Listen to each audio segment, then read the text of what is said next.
Boleh? Auzubillahiminasyaitonirrajim. Bismillahirrahmanirrahim. Hari ini di acara Muktamar ke-6 PPMI hadir tokoh-tokoh yang dimuliakan Allah. Amin. Amin. Bang Tamsil Imrung, Amin. dan Bang Muslim Arwi. Amin. Saya mau nanya fokus saja Indonesia kini, bagaimana sebaiknya? Itu saja. Silakan Pak Abdullah. Indonesia kini dalam keadaan penyakit yang parah, sehingga secara ilmu kedokteran diagnosis kemudian terapi. Diagnosis adalah melanggar Undang-Undang Dasar 45, maka terapinya adalah kembali ke Undang Dasar 45 yang asli dengan adendum terhadap hal-hal tertentu, misalnya masa jabatan presiden, status anggota DPD dan seterusnya. Itu adalah terapi. Yang demikian maka kemudian kita bisa membebaskan bangsa Indonesia, membebaskan rakyat Indonesia dari penjajahan yang secara ekonomi, secara politik, secara hukum. Dengan begitu diharapkan rakyat Indonesia bisa memiliki kesadaran, kedaulatan, sehingga dengan demikian kalau toh harus pilpres dilakukan, maka syaratnya adalah presiden threshold harus dihapuskan. Kalau tidak presiden threshold dihapuskan, maka kembali ke Undang-Undang 45 di mana MPR sebagai lembaga tertinggi, maka kemudian MPR bersidang memilih presiden wakil presiden. Untuk itu maka perpindahan ibu kota bukan merupakan pekerjaan yang mendesak, harus tetap di Jakarta, sehingga kemudian fokus pemerintah menyelesaikan persoalan penjajahan bangsa, menyelesaikan persoalan penjajahan ekonomi, menyelesaikan penjajahan politik. Itu satu-satunya jalan keluar. Terima kasih. Bagaimana bila MK tidak menyetujui 20% thresholdnya dihilangkan? Bagaimana gagasan singkatnya? Kalau itu maka kemudian kita kembali kepada peristiwa 97. Waktu itu Golkar mencapai 82%. Presiden paling kuat waktu itu. Tapi ketika persoalan ekonomi terjadi, maka kemudian presiden jatuh. Maka itu saya menganjurkan kepada umat Islam, khususnya kaum mak-mak itu, jangan pergi ke mall, jangan pergi ke supermarket dalam beberapa waktu bulan. Jangan kemudian menyimpan uang di bank yang riba, bank konvensional. Pindahkan kepada bank yang syar'i, kemudian konversi simpanan itu ke logam mulia, dan demikian kemudian terakhir belanja sama tetangga, sehingga demikian maka ekonomi akan mengalami masalah, dan itu satu-satunya cara untuk bisa kita menyingkirkan 9 naga, dan kemudian terjadilah apa saja istilahnya, baik people power atau apa saja dengan sendirinya, mau dan tidak mau presiden harus mengembalikan mandat kepada rakyat. Nanti gongnya Saudara Tamsil. Sekarang Ibu Eli dulu. Dari suara perempuan dari Riau. Ini dari Assalamualaikum warahmatullahi wabarakatuh. Saya Indonesia kini. Saya sepakat dengan pernyataan dari Pak Tamsil Imrung tadi, bahwa mohon ditinjau ulang tentang perpindahan negara itu mempunyai ibu kota negara itu mempunyai dana yang luar biasa, membutuhkan dana yang luar biasa. Sementara kita perekonomian terpuruk, keadaan Indonesia sedang tidak baik-baik saja. Dalam hal ini kami mengharapkan sekali bahwasanya ini ditinjau ulang kembali tentang buruh dan guru, itu sangat luar biasa yang harus diperhatikan oleh pemerintah atau presiden. Mohon presiden bekerja untuk rakyat, bukan untuk kepentingan seseorang dan kelompok kroni-kroni yang tidak kredibel, yang untuk memperkaya diri sendiri. Kami dari pihak masyarakat ingin sekali berdialog dengan Pak Jokowi untuk tentang negara dan bangsa ini. Jangan ada dusta di antara rakyat dan pemerintah. Terima kasih. Sekarang Muslim Army.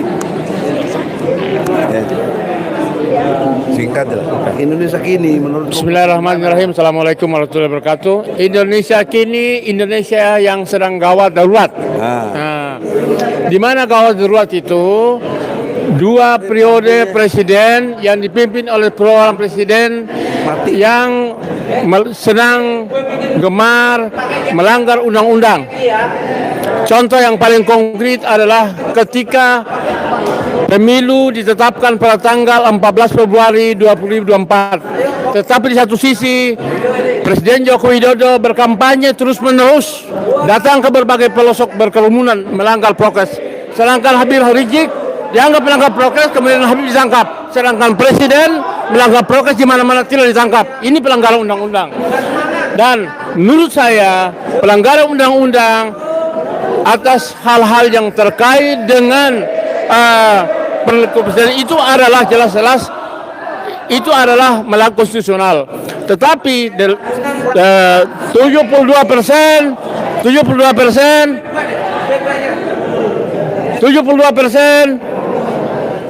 DPR dikuasai oleh partai politik yang mendukung pemerintahan. 82%. Nah, inilah yang membuat presiden kita menjadi penguasa yang tidak memihak kepada rakyat, tetapi penguasa yang otoriter. Contoh yang paling konkret adalah tidak ada dukungan publik sebagaimana yang disampaikan oleh Bapak Tamsilin tadi tentang pemindahan ibu kota. Itu ide siapa? Sementara rakyat sendiri tidak bisa membeli tahu dan tempe, rakyat sendiri tidak bisa membeli minyak goreng. Sedangkan situasi begitu mencekik, tetapi agenda oligarki, kekuatan modal itu hari ini terlihat dengan jelas dan gamblang. Semua orang udah tahu. Sekarang mesti gimana? Yang terjadi adalah jika persoalan seperti ini terus-menerus, maka saya minta teman-teman PPMI, juga aliansi buruh yang lain, juga mahasiswa, kita sama-sama turun ke jalan untuk menggerakkan kekuatan rakyat agar supaya penguasa ini jangan pongah dengan menuju pipa rakyat. Allahu Akbar. Sekarang dari ARM emak-emak yang militan, silakan. Singkat, jelas. Siapa Ibu? Indonesia Kini kudu kumaha. Bismillahirrahmanirrahim. Assalamualaikum warahmatullahi wabarakatuh. Kami dari emak-emak ARM yang kemarin, kami emak-emak tidak pernah turun ke jalan. Tapi pada hari ini semua emak-emak buat parlemen jalanan lantaran karena pemerintah sudah tidak bisa untuk mengakomodir aspirasi-aspirasi rakyat, di mana salah satunya adalah seperti sekarang ini banyak anak-anak muda, banyak lulusan dari S1, S2 yang banyak yang pengangguran, tetapi kenapa? Mereka buat kebijakan justru malah TKA Cina yang banyak berbondong-bondong masuk ke Indonesia, malah tidak bisa bahasa Indonesia. Itu yang pertama. Yang kedua, kami sebagai rakyat mewakili daripada emak-emak, kemarin kami sudah beberapa kali untuk menyampaikan aspirasi ke Kemenkes, kami menyampaikan aspirasi ke Pak Luhut terkait dengan kebijakan PPKM, terkait dengan kebijakan vaksin, tetapi tidak pernah ditemui. Padahal negara ini kita semua adalah negara demokrasi yang seharusnya mengedepankan musyawarah untuk mencapai satu mufakat. Maka dari itu kami emak-emak akan turun terus dan akan turun terus ke jalan, dan kami meminta apabila Bapak Presiden Jokowi tidak bisa untuk menyelesaikan permasalahan yang ada di Indonesia ini, maka kami minta emak-emak parlemen jalanan untuk Jokowi mundur saja. Assalamualaikum warahmatullahi wabarakatuh. Kalau Jokowinya nggak mau mundur? Kalau Pak Jokowi nggak mau mundur, maka Pak Jokowi harus menerima kami, perwakilan dari ormas, masyarakat, perwakilan dari emak-emak dan semua elemen masyarakat. Kita duduk bareng. Kita duduk bareng dengan ulama-ulama yang menyelesaikan, harus mencari solusi untuk negeri ini. Kalau nggak mau mundur, ya dimundurkan terpaksa. Oh gitu. Top. Terima kasih. Terakhir gongnya Tamsilin Rung sebagai bagian dari MPR RI dan DPD.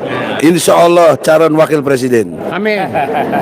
Presidennya nggak nyala. Gimana? Baik, makasih Bang Egy. Jadi kita sekarang ini bisa dikata gagal dalam banyak hal, terutama gagal dalam mengawal tujuan bernegara.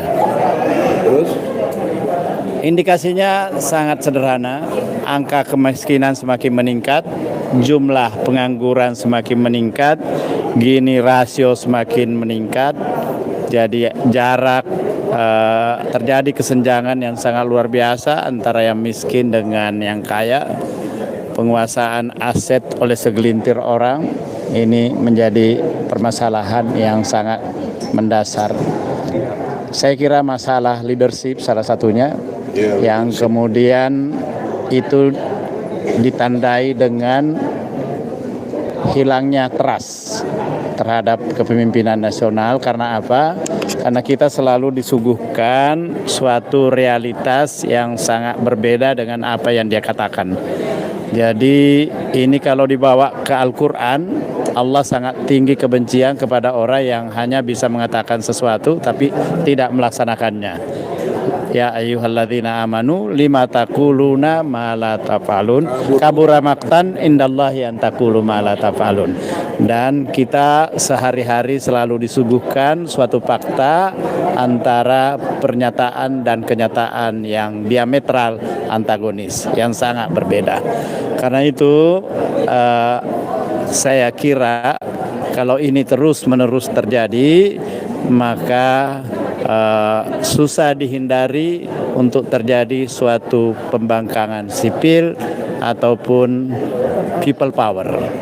Rakyat akan bergerak.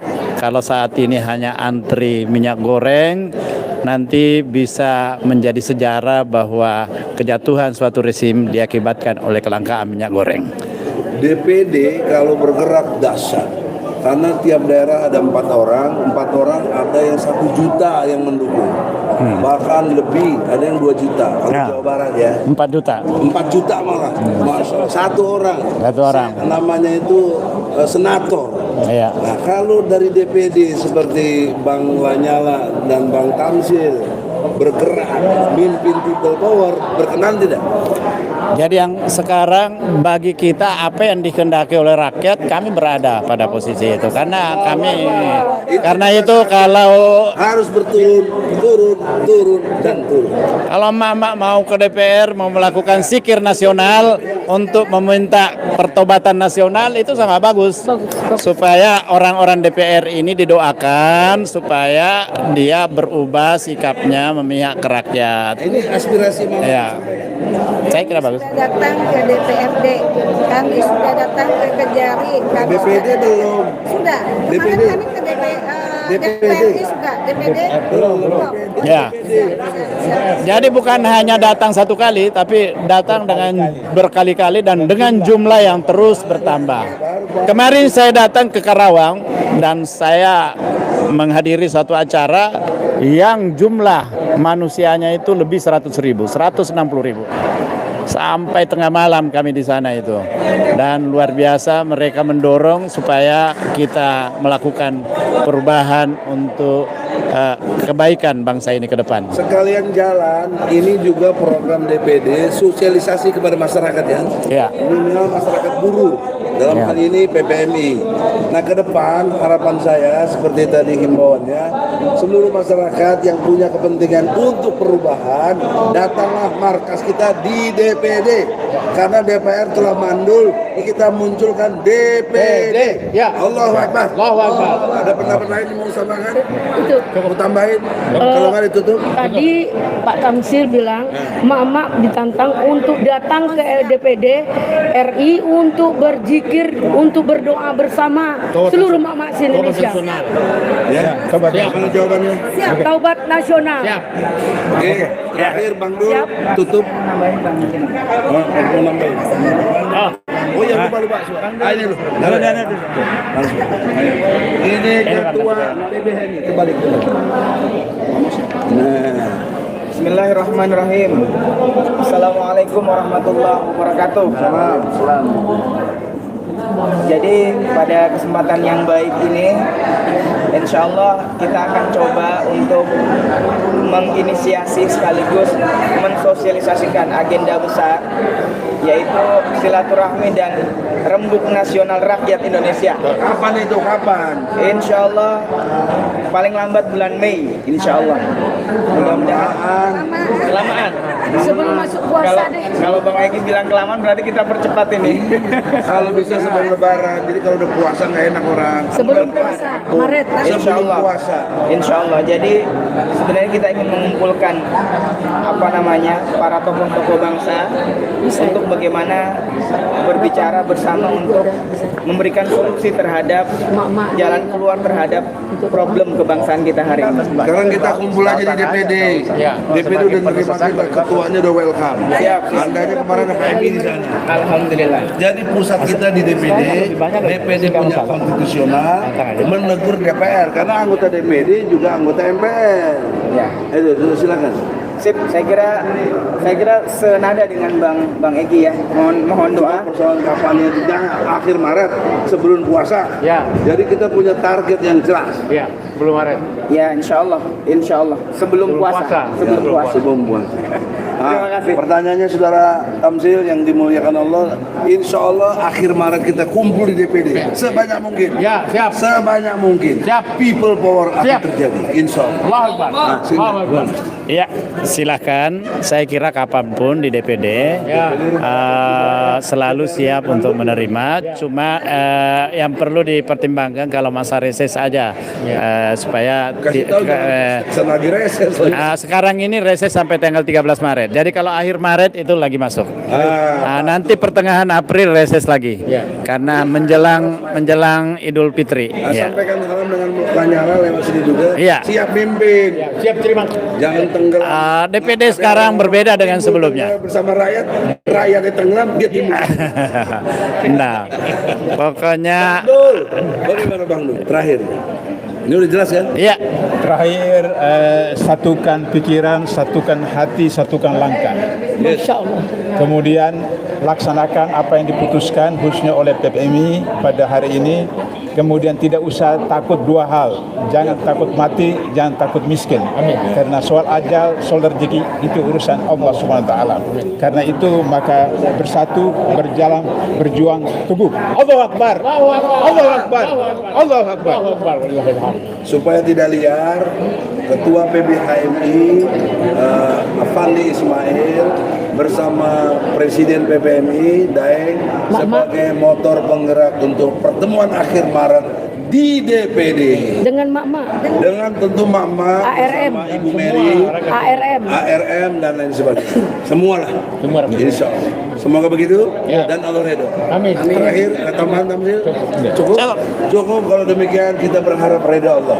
Al-Fatihah. A'udzubillahi minasyaitonir rajim.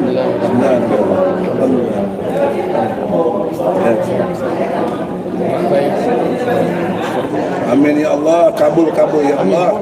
Tumbang rejim yang berkuasa ini ya Allah. Ganti orang-orang yang bertakwa kepadamu sehingga kami dipimpin ke jalan takwa. Amin. Qulillahumma malikal mulki tu'til mulka man tasya. Amin ya Allah, kabulkanlah doa kami. Assalamualaikum warahmatullahi wabarakatuh.